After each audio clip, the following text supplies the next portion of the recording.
ব্র্যান্ডটির সাথে পরিচিত। আপনি কি জানেন কসকো নামটি কোথা থেকে এসেছে? এই কসকো সাবান যে কোম্পানিটি তৈরি করে সেই কোম্পানির নাম হচ্ছে কমান্ডার সোপ কোম্পানি লিমিটেড। তাদের কোম্পানির নামের সংক্ষিপ্ত রূপই এই কসকো। একসময় সাবানের বাজারে বিশাল একটি জায়গা দখল করে রাখা ঐতিহ্যবাহী এই সাবান এখন প্রায় হারিয়ে যেতে বসেছে। যে সাবান একসময় ছিল সৌন্দর্য এবং আভিজাত্যের প্রতীক, সেটি এখন রেস্তোরাঁতে হাত ধোয়ার কাজে ব্যবহৃত হয়। তো কসকোর এই উত্থান পতনের গল্পই জানব আজকের ভিডিওতে।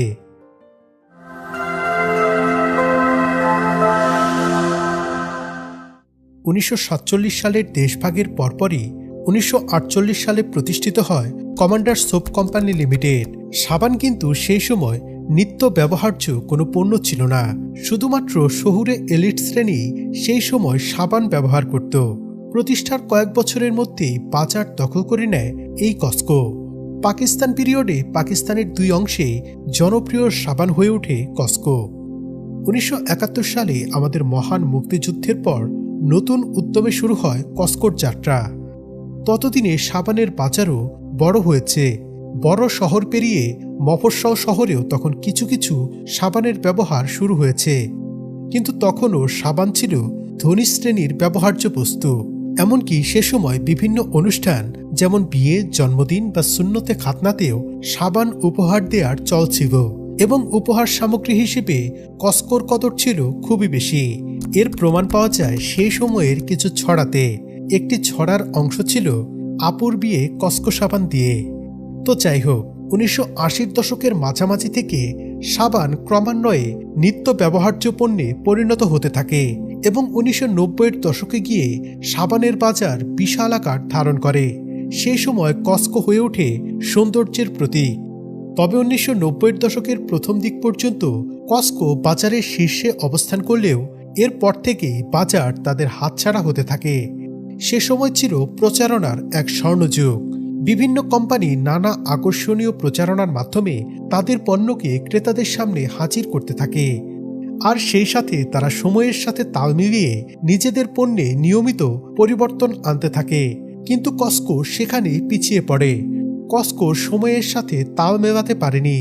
কসকো হচ্ছে একটি গ্লিসারিনযুক্ত ট্রান্সপারেন্ট সাবান। অন্য কোম্পানিগুলো যেখানে নিত্য নতুন ফ্লেভার যোগ করতে থাকে তাদের সাবানে, সেখানে কসকো এসবের কিছুই করেনি। এমনকি কোম্পানিটি তাদের মোড়কেও সে অর্থে কোনো পরিবর্তন আনেনি।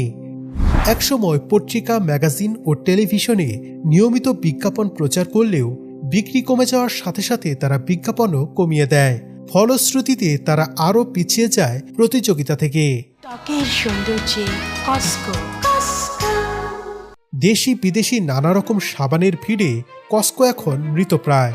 যে কসকো সাবান একসময় উপহার দেয়া হতো বিয়েতে, যে সাবান দিয়ে গোসল করানো হতো বরকনেকে, সেই সাবান দিয়ে এখন বিয়ে বাড়িতে লোকে হাত ধোয়। হাত ধোয়ার কাছে ব্যবহৃত হয় হোটেল ও রেস্তোরাঁতেও, তবে সেটা অন্য কারণে। এই সাবান যেহেতু অন্য সাবানের তুলনায় আস্তে আস্তে ক্ষয় হয়, ফলে এটি অন্য সাবানের তুলনায় বেশি দিন টিকে, আর এ কারণেই মূলত হোটেলগুলো এই সাবান ব্যবহার করে। তবে কোম্পানিটি এখনো বন্ধ হয়ে যায়নি। ধুকে ধুকে চলছে তাদের ব্যবসা। হাত ধোয়ার কাজে ছাড়াও অনেকে ডাক্তারের পরামর্শেও এখনো এই সাবান ব্যবহার করে। যেহেতু এটি গ্লিসারিন সাবান, ফলে এটি আসলে ত্বকের জন্য ভালো।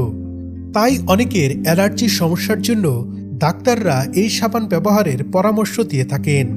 বর্তমানে বাংলাদেশের সাবানের বাজার বাৎসরিক প্রায় ৩,০০০ কোটি টাকার। বাজারের ৪৫% বর্তমানে লাক্সের দখলে।